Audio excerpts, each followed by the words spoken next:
നിലമ്പൂരിലെ UDF സ്ഥാനാർത്ഥി ആര്യടൻ ഷൗക്കത്താണ് എനിക്കൊപ്പം ഉള്ളത്. ഈ തെരഞ്ഞെടുപ്പ് താങ്കളെ സംബന്ധിച്ച് വ്യക്തിപരമായി വളരെ നിർണായകമായ തെരഞ്ഞെടുപ്പാണ്. UDFനെ സംബന്ധിച്ചിടത്തോളം ഈ മണ്ഡലം തിരിച്ചുപിടിക്കുക എന്ന് പറയുന്നത് നിർണായകമാണ്. എങ്ങനെയാണ് ഈ പോരാട്ടത്തെ കാണുന്നത്?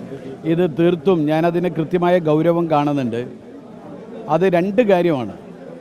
ഒന്ന്, ഈ സമയത്ത് ഈ സാഹചര്യത്തിൽ 2026 ഒരു പൊതു തെരഞ്ഞെടുപ്പിനെ നേരിടാൻ പോകുന്നതിൻ്റെ മുൻപുള്ള ഒരു ഉപതെരഞ്ഞെടുപ്പ് എന്ന നിലയ്ക്ക് അതിൻ്റെ പ്രാധാന്യവും പ്രസക്തിയുമുണ്ട്.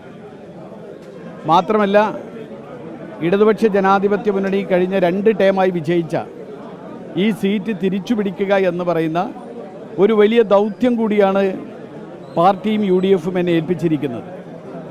അതിൻ്റെ ഗൗരവം കണക്കിലെടുത്തുകൊണ്ട് തന്നെയാണ് ഇനിയുള്ള പ്രവർത്തനങ്ങൾ ഉണ്ടാകുക. ഇവിടെ തീർച്ചയായിട്ടും UDFനെ സംബന്ധിച്ചിടത്തോളം ഒരു നല്ല ഭൂരിപക്ഷത്തിന് വിജയിക്കാൻ കഴിയുന്ന എല്ലാ രാഷ്ട്രീയ സാഹചര്യങ്ങളും നിലവിലുണ്ട്.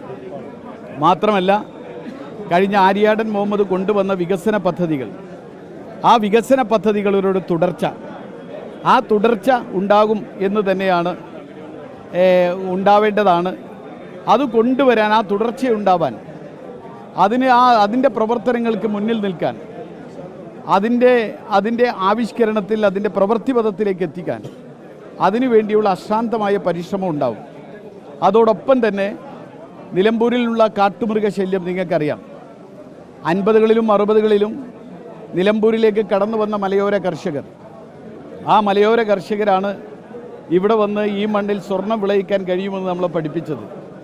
പക്ഷേ അവർ വിയർപ്പൊഴുക്കി അധ്വാനിക്കുന്ന അതേ മണ്ണിൽ ഈ കാട്ടുമൃഗങ്ങളുടെ ക്രൂരമായ പീഡനം ഏറ്റുവാങ്ങി പിടഞ്ഞു വീണ് മരിക്കേണ്ട ഒരവസ്ഥയാണുള്ളത്. ഇടതുപക്ഷ ഗവൺമെൻറ്റിനെ സംബന്ധിച്ചിടത്തോളം നമ്മൾ മനസ്സിലാക്കുന്നത്, ഇപ്പോഴും മനുഷ്യജീവനേക്കാൾ വില കൽപ്പിക്കുന്നത് കാട്ടുമൃഗങ്ങൾക്ക്. മനുഷ്യജീവന് യാതൊരു വിലയില്ല. കാരണം ഇനിയും അതിന് നിലമ്പൂരിൽ തന്നെ കുറഞ്ഞ ദിവസങ്ങൾ ഇടവിട്ടുകൊണ്ട് 2 പേരാണ് മരിച്ചത് കാട്ടാന ആക്രമണത്തിൽ.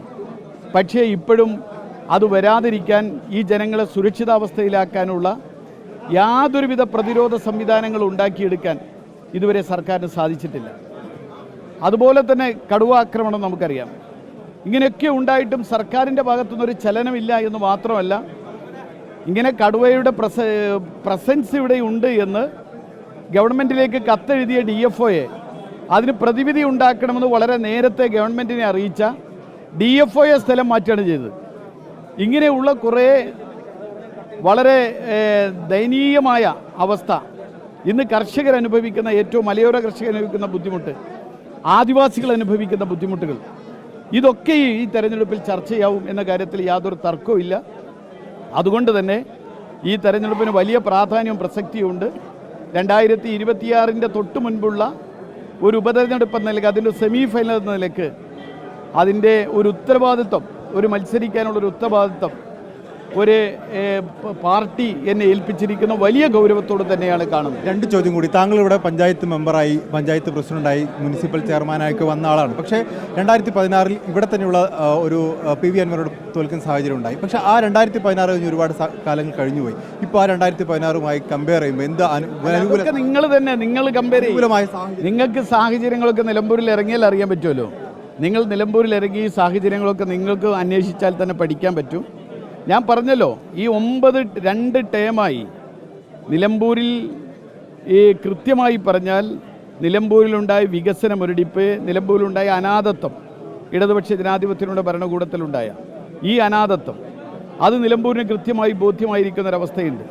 അതിനൊരു പരിഹാരമുണ്ടാകാൻ രാഷ്ട്രീയത്തിനതീതമായി ആളുകൾ ഒരുമിച്ച് നിൽക്കുന്നൊരവസ്ഥ ഇന്ന് നിലമ്പൂരിൽ. ഇവിടെ PV അൻവറാണ് ഒരു ഉപതെരഞ്ഞെടുപ്പിൻ്റെ സാഹചര്യം ഉണ്ടാക്കിയത്. ആ PV അൻവർ UDFനൊപ്പം നിരുപാധികം പിന്തുണ അർപ്പിച്ചിരുന്നതാണ്. അവസാന ഘട്ടത്തിൽ ഇപ്പോൾ ചില മുറുമുറുപ്പുകളുണ്ട്. അദ്ദേഹത്തെ കൂടെ നിർത്താൻ എന്ത് ശ്രമം നടത്തും? അത് എൻ്റെ നേതാക്കന്മാരാണ് ആ കാര്യത്തിൽ അതിനെ ചർച്ച നടത്തുന്നത്, അത് തീരുമാനമെടുക്കുന്നത് UDF നേതൃത്വമാണ്.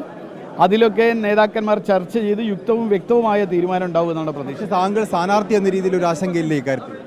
സ്ഥാനാർത്ഥി എന്ന രീതിയിൽ ഒരു ആശങ്ക? അല്ല, അതല്ല, അതൊക്കെ UDF നേതാക്കന്മാർ ചർച്ച ചെയ്ത് തീരുമാനിക്കല്ലേ. ചോദ്യം കൂടി. ഇവിടെ ഈ മലയോര കർഷകരെ വഞ്ചിക്കുകയാണ് ചെയ്തെന്ന PV അൻവർ പറയുന്നത്. അവിടെ VS ജോയി വേണമായിരുന്നു എന്നും പറയുന്നു. അല്ല, അതൊക്കെ പിന്നെ ഞാനിപ്പോൾ അതിനൊന്നും മറുപടി പറയുന്നില്ല. ഇവിടെ ഞങ്ങളിടയിൽ ഒരു ഭിന്നിപ്പ് ഉണ്ടാക്കാൻ ആര് വിചാരിച്ചാലും കഴിയില്ല. അതാണ് പറയാനുള്ളത്. അപ്പോൾ ഭിന്നിപ്പിന്റെ ശബ്ദം ആരുണ്ടാക്കാൻ ശ്രമിച്ചാലും അത് നടക്കില്ല. പി വി അൻവർ അവസാന ഘട്ടത്തിൽ ശ്രമിക്കുന്നത് അത്തരത്തിലൊരു ഭിന്നിപ്പുണ്ടാക്കാൻ വേണ്ടിയാണ്. പക്ഷേ ആ പി വി അൻവറെ കൂടെ നിർത്താൻ വേണ്ടിയുള്ള ഒരു നീക്കം, അനുനയ നീക്കം കോൺഗ്രസിന്റെ ഭാഗത്തുനിന്നുണ്ടാകും എന്നും ആര്യാടൻ ഷൗക്കത്ത് പറയുന്നു.